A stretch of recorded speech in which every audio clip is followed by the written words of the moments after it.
Ботақан кен орны 1981 жылы пайдалануға берілген. Қорымызда жалпы 77 мұнай өндіру ұңғымасы бар және 18 кен қабатына су айдау ұңғымасы бар. Дәл қазір біздер алғашқы ашылған нөмір 1 ұңғыманың қасында тұрмыз. Жалпы цехымызда 63 адам еңбек етеді, 2 ауысыммен оны әйел адамдар. Бүгінгі күні мен сіздерге цехымыздың бір күндік жұмысымен таныстырамын.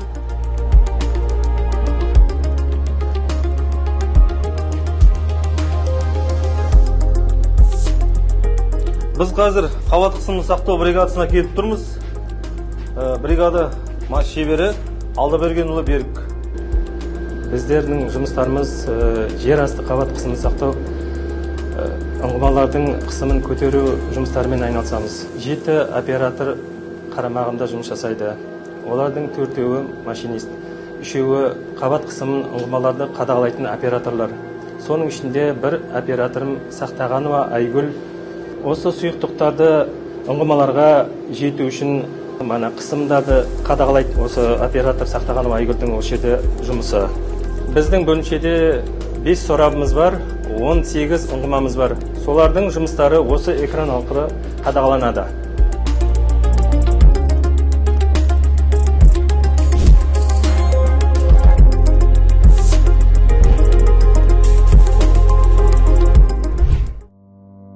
Біздер жерасты қабат қысымын сақтау бригадасынан шығып, мұнай жинақтау пунктіне келіп отырмыз. Ассалаумағалейкум жігіттер. Мұнай дайындау және айдау шебері Кузнецов Ринат мұнайдың жинақталу және дайындалу процесін түсіндіреді. Бұл мұнай дайындау және айдау бригадасы. Осы жерде скважиналардан келген мұнай өнімдерді газдан, судан ажыратамыз. Осы процесті жүргізетін операторымыз бар. Төлегенов Нұрбол қадағалап отырады. Дайындалған мұнай өнімдерді Қарсақ кен алаңына ЦПП-н Қарсаққа тасымалдаймыз.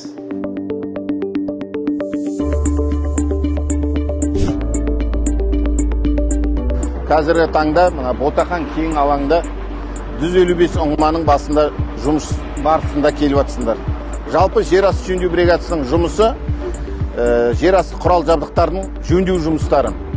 Қазіргі таңда Ботақан кен алаңында 155 ұңғыманың басында жұмыс жоспар бойынша парафинге қарсы скребок қарнақтарды орнату жұмысы жасалып жатыр. Енді жөндеу жұмыстары әрбір кен алаңға байланысты әртүрлі уақыт алады. Бізде енді Ботақан кен алаң басында парафин көптіктен уақытымыз жұмысқа көп кетеді. Сіздер жаңа ұңғымаларды жерасты жөндеу бригадасының жұмысын көрдіңіздер. Ендігі кезекте мұнай өндіру процесімен таныс болыңыздар. 77 ұңғыма 4 аппотқа бөлінген. Әр аппотта 2-3 адамнан жұмыскерлер қызмет істейді.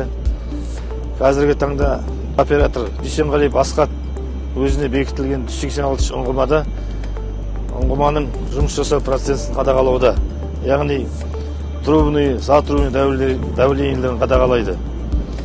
Оператордың міндеті өзіне бекітілген скважиналарды күнде, яғни күздің жауын күндерінде, қыстың аяз күндерінде де аралап күнбе-күн бекітілген жұмыстарын жасайды. Доссор мұнайгазда 2 үлкен автоколоны бар. Бірі Шығыс Мақат автоколонысы, екіншісі осы Ботақан автоколоны. Бізде 70 шақты техникамыз, машинамыз бар. Оның іштерінде наливные, спецтехника, цементировочный агрегат, АДПН, 70 шақты біздің адамымыз бар по штату. Алтыгүл Қошқар комсомолды қамтамасыз етеміз спецтехникамен. Бүгінгі күнде мысалы Қарсаққа біздер 6 техникамен спецтехника жіберіп отырық жұмыстарына. Мынау біздің медицинский пунктіміз. Ботақан алаңында таңғы 7-де күндізгі кезекшілік Ботақан кен алаңының жұмысшыларын мына жерде медициналық тексерісте өткіземіз. Қан қысымын тексереміз және алкотесттен өткіземіз және шағымы бар жоғын қарап оны жұмысқа қосамыз. Мұнда екі медициналық маманы бар. Бізде аға дәрігер және мен фельдшер. Мұнда аға дәрігеріміздің өзінің отыратын бөлмесі Бұл жерде екі жерде өткіземіз медициналық тексеріс. Мұнда аға дәрігер өткізеді және мен өткіземін. Содан кейін біз оларда шағым болған жағдайда біз олардың емшара бөлмесіне алып келеміз. Емшара бөлмесінде бізде бәрі қамтамасыз етілген. Біз оларға осылай дәрі-дәрмектер көмек көрсететін дәрі-дәрмектердің бәрі бізде бар.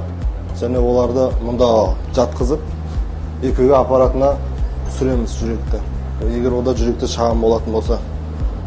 Ботақан қызметшілерінің денсаулығын осы жерде қарап, ары қарай оған жұмысқа жарамды, жарамсызын осы жерде тексеріп, жұмысқа жарайтын болса қосып, жұмысқа денсаулығы келмейтін болса, жарамайтын болса, оны ары қарай жедел жәрдем көлігімен Достар ауруханасына жеткіземіз. Айта кетейін, бүгінгі таңда Ботақан кең алаңында жұмыс жасаушылардың 100-ден аса адам жұмыс жасайды. Олардың денсаулықтары бір қалыпты және жұмысқа жарамды. Ботақан кең алаңында кемші кетрингте 7 қызметкер қызмет жасайды. Осында мұнайшылар 100 адам тамақтануда. Ас мәзірінде бізде диеталық тағамдар кіреді ас мәзіріне. Бірінші, екінші тағамдарымыз бар, диеталық тағамдарымыз бар. Және де алма, апельсин, фруктиларымыз бар. Сосын йогурттарымыз бар, био йогурттарымыз, кефирлеріміз бар берілетін. Сондай тағамдармен қамтамасыз етеміз. Менюді 2 апта сайын жаңартып тұрады, өзгертіп тұрады. Түскі аста бізде салаттың 3 түрі бар. 3 түрін дайындаймыз. Бірінші первый блюдодан, бірінші астан 2 түрін дайындаймыз. Екінші астың 3 түрін дайындаймыз онында. Ботақан асханасында 3 мезгіл тағам берілгеннен кейін түнгі сменаға шығатын тағам берілетін тағамдарымыз бар. Бірінші күнге ет консерв жүреді. Ет консервдің қасына гречневый каша жүреді консерв. Екінші күні манағы жылқы етінен консервіміз бар. Оның қасына перловый консервіміз жүреді. Үшінші күні қой етінен консервіміз бар. Оның қасына манағы паштетіміз жүреді консервінен. Сосын қастарына тағы сгущенный молокосы қосылады. Сосын манағы одноразовый шайлары бар, секерлері бар, ішіне қосылатын. Сосын булкилеріміз бар, манағы бауырсақтарымыз бар, пирожкилеріміз қосылады. Біздің жатақхана 120 орындық, 39 бөлмесі бар.